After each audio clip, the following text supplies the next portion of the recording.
Glimpo was very pleased with himself.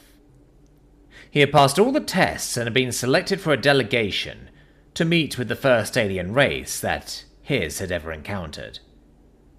It had been generations since first contact, and discussions had been dragging out. Glimpo's greatest wish was to finally close the negotiations his forefathers had started.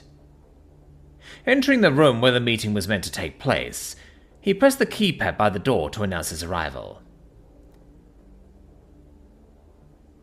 "I remember when we had to knock," an older member of the delegation grumbled. First contact and the initial stages of discussions had been done planetside. This was the first to be done on a human ship fitted to accommodate their race.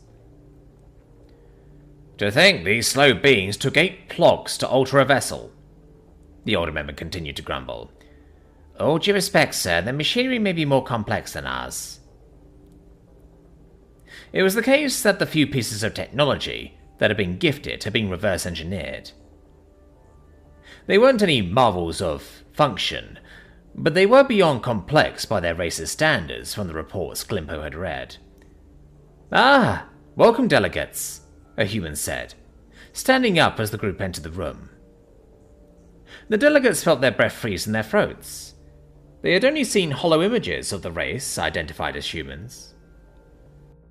"I see the halls were not to impress power upon visitors," the old member of the group whispered, looking up at the human who stood a good twice their height. They had naturally assumed the race they were meeting was the same height as them, a failure the data team would no doubt be reprimanded for. "I hope we can finish these negotiations today. It has been a little while since we started, and the people back home are eager to start trade." "Yes," the older member barked. "We would have finished these discussions blocks ago had you not delayed so much." "I apologize for the delays. It took us a little while to retrofit parts of the ship to suit your people better." "I was but a newborn pup when you landed, and now I can finally see my race upon the greatest stage of the universe." "Indeed. We have prepared all the documents you requested." With a flick of his finger on the data slate he was holding, the group felt a buzz from their devices. Appearing on the screen were all the agreed-upon provisions.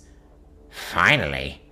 It is good to be here," Glimpo grinned, as he read over the document before spotting something.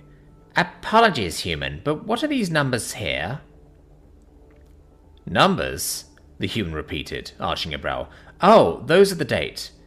"Ah, I thank you." "The date?" the old delegate barked. "The progression seems off. Do you measure time differently from us?" "It never came up, but it is likely, as we are from different worlds." "I see. I suppose that does make sense." The old member marked the document with a digital stamp to indicate his agreement, as did others in the group. "Perfect. With that, we can now proceed with a celebration." Walking over to a wall, the human pressed a wall-mounted device, and machines immediately began bringing up plates with cuisine from their homeworld. As the other members of the delegation helped themselves to the food and drink, Glimpo couldn't help but gaze out the window. Looking down at the crimson orb that was his homeworld, a view afforded to so very few, but would soon become commonplace. "Beautiful view, isn't it?" the human diplomat said, walking to stand beside Glimpo. "Yes, it is amazing." "I still remember when we first arrived here. It was a sight to behold, seeing all the cities light up the world at night." "You mean your ancestors?" "Oh no, I was part of the crew when we first surveyed this world." "But that was close to 100 blocks ago."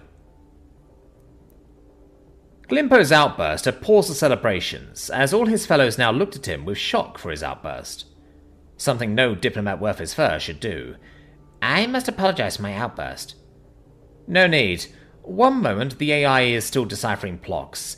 It seems to be a new word the auto-translator units we are using hasn't identified." The human looked at his data slate as the AI worked out the meaning, but to Glimpo it was odd. A block was a block. Every newborn cub learnt its meaning by the end of their very first. "Ah!" the human exclaimed excitedly. I see the meaning now. Glimpo, was it? Glimpo nodded. A plock is what my race calls a month. Month, Glimpo echoed, as he realized the humans had another word for their unit of time. So your race arrived here some 100 months ago? The human nodded. Yes, we had to take things slowly so as not to cause chaos. We slowly contacted your governments and created vaccines so we didn't cause plagues. It is why we took so long. So you must be old then, Glimpo asked, looking up at the human with awe. There were only stories and fairy tales of races living as long as the human was saying.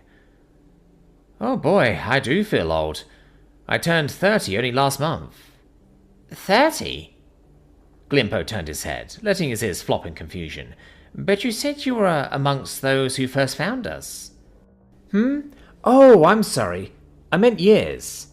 Years? Glimpo heard a ping from his data slate, revealing it meant roughly 12 plocks. Glimpo felt his heart rate quicken as he did the maths. So you are 361 plocks. The entire party of diplomats froze in shock, looking at the human, a being older than many of the nations they called home. You mean this youngster is actually older than I am? The old member of the group asked, trembling. It was a common point amongst their race that with age comes wisdom, and with wisdom comes the right to rule. Well, I mean, when you put it like that, I guess so. How old are you, Glimpo? You must be a few years old. I will be roughly 2 of your human years. 2? So the eldest of your number is? Roughly 7 by your years, the old member declared. Wow. No wonder your race kept changing the diplomats we were talking with. We kept thinking we were doing something wrong. I will need to have a word with our data team about this one, but to think your race ages at this rate, though it would explain your broadcasts. Broadcasts? Yes. The first thing we detected about your world was broadcasts. We thought it was a translation error, a malfunction, or even interference that made it run at a faster rate. But to think you live your lives faster than imaginable. Human, are you an old member of your race? Glimpo asked, hoping the human was just a very old member. Me? Oh no. I still have my grandparents. Grandma, though, is more machine than Nan these days. But she celebrated her 90th. Over 1,000 blocks? So many generations with one being. The human began before pausing, feeling the awkward atmosphere descending. Guess we are your equivalent of elves, then. Elves? Glimpo repeated, hoping for a reprieve. Yeah, back on our world, we have a story about a race of beings called elves. They look just like us, but have pointed ears and live millennia. The data slates all pinged, and the delegates all paled. Seeing the word meant 1,000 iterations of a year. But you don't need to worry. They are all just fairy tales and stories. All due respect, human, a being living as long as you do to us would be from stories and myths for us. How confident are you they aren't out there? Well, bugger, guess we will need to look into the possibility of space elves. Just hope they aren't the Warhammer kind.